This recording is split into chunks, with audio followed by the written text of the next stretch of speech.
Bonsoir, je suis également l'un des avocats de Guy Ortoni. Alors, n'en déplaise à une candidate aux élections présidentielles et à monsieur le procureur général de la Cour d'appel de Bastia, la GIRS est bien une juridiction d'exception. Elle est une juridiction d'exception, une broyeuse, une machine infernale dont l'objectif est de pulvériser des individus qui ont eu le tort un temps de se trouver dans une logique répressive à laquelle ils étaient pourtant totalement étrangers. Elle est une juridiction d'exception parce que, voyez-vous, elle privilégie précisément toutes les exceptions prévues par notre Code de procédure pénale et par la Convention européenne des droits de l'homme au détriment des principes. Par exemple, la garde à vue doit être l'exception, elle devient un principe pour la GIRS. La présomption d'innocence doit être le principe, elle devient l'exception pour la GIRS. La détention doit, dans quelque dossier qu'il soit, demeurer exceptionnelle, elle devient pour la GIRS le principe. Alors oui, nous continuons à lutter. Frédéric Campane a évoqué de façon très succincte le dossier concernant son fils. Elle vous a cité deux exemples.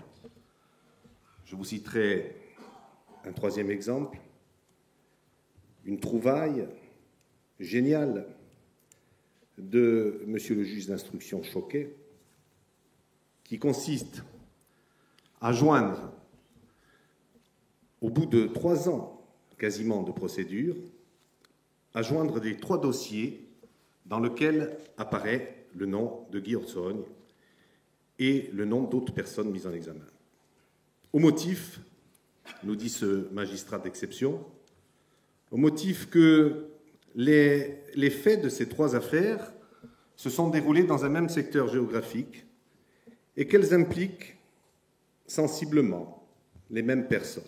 Il a fallu 3 ans de procédure pour que ce juge se rende compte de ce qui pourtant constituait dès le départ des évidences. Et voyez-vous, c'est pas innocent, c'est pas anodin, cette jonction entre les 3 dossiers.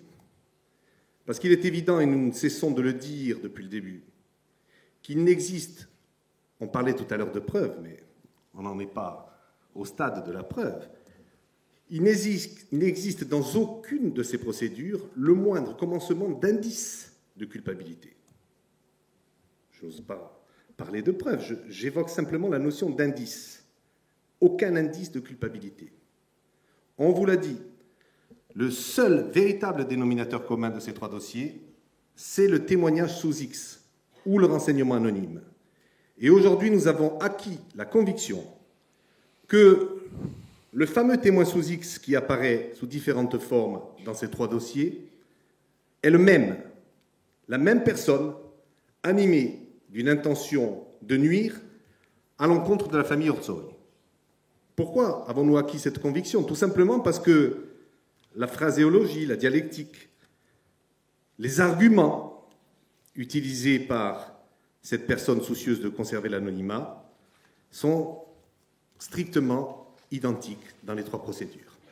Frédéric Campane vous a dit tout à l'heure, pourtant, que cette personne, dans un excès de zèle, d'enthousiasme, avait commis des erreurs et avait pu être pris en flagrant délit de mensonge, non seulement par la défense de Guy Ortoni et des autres personnes mises en examen, mais également par un magistrat instructeur qui, certes, s'est réveillé tardivement, mais qui, face à de telles incohérences, celles qu'évoquait tout à l'heure Frédéric, a été contraint de tirer les conclusions qu'il s'agissait soit d'un mythomane, soit, je le répète, d'une personne animée d'une intention de nuire à l'encontre de la famille Ortoni et d'autres personnes mises en cause dans cette affaire.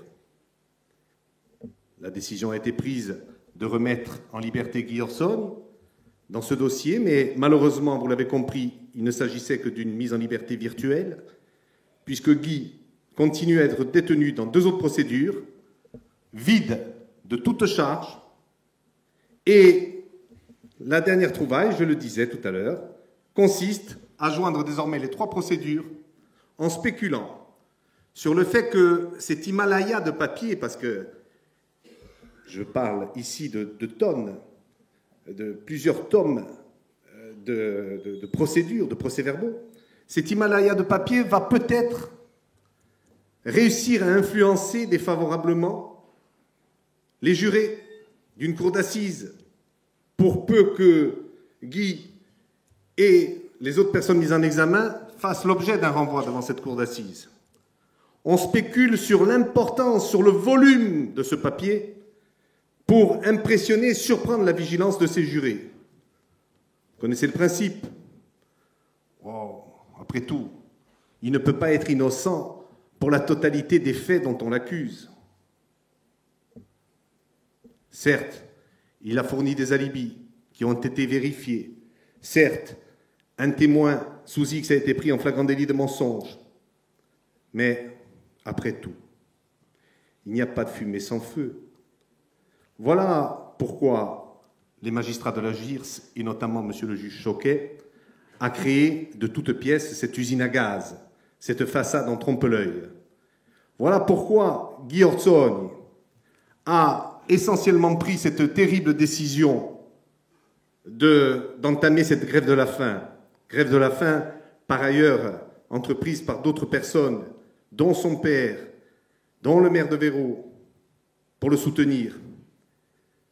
Malheureusement, nous autres avocats, nous avons tout mis en œuvre pour l'en dissuader.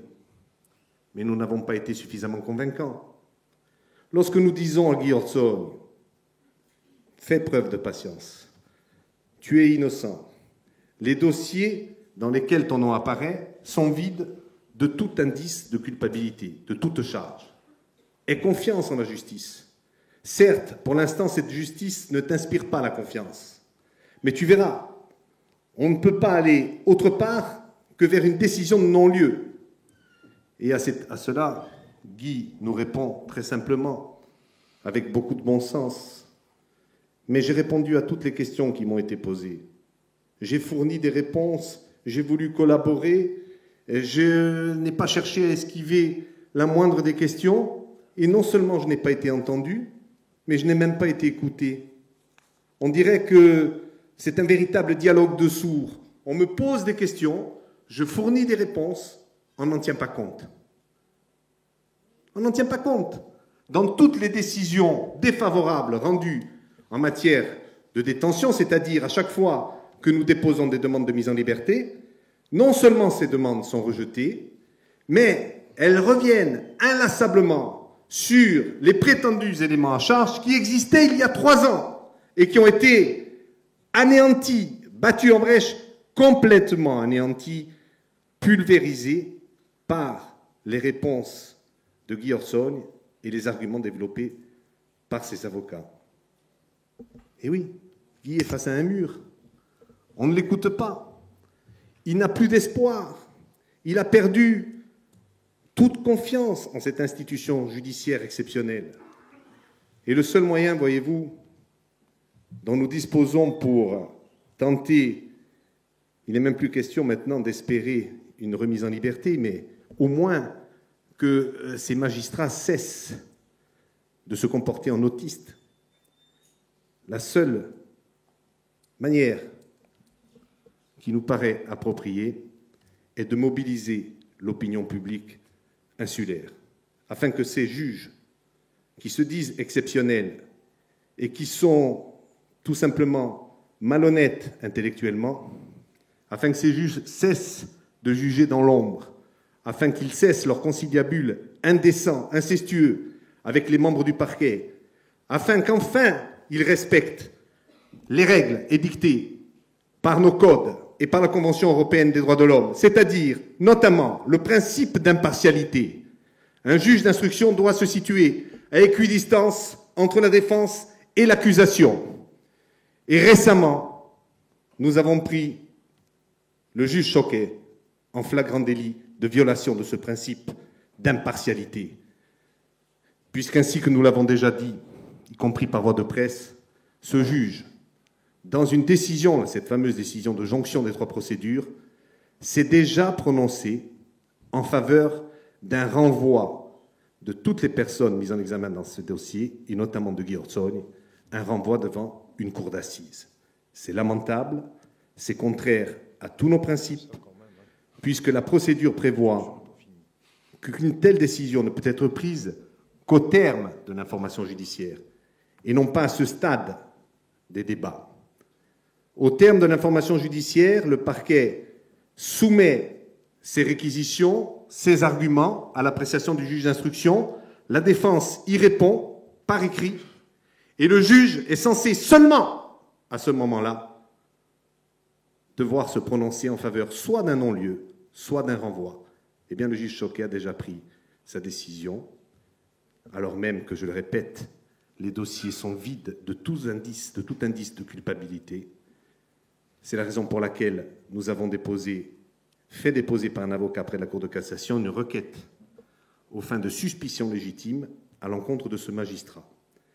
Mais nous continuerons le combat, je le répète, en mobilisant sans cesse cette opinion publique pour que ces juges soient mis face à leurs contradictions et qu'ils cessent de vous manipuler parce que ces juges pensent bénéficier d'un blanc-seing de la part de la communauté insulaire au seul motif qu'il faut enrayer coûte que coûte cette violence criminelle que nous subissons tous depuis des années. Au motif de cette obligation de résultat, ces juges tentent de vous manipuler en prononçant des placements en détention, en prononçant des décisions de maintien en détention et en refusant la liberté à des personnes qui, comme Guy Orzogne, protestent de leur innocence à l'appui de preuves indiscutables.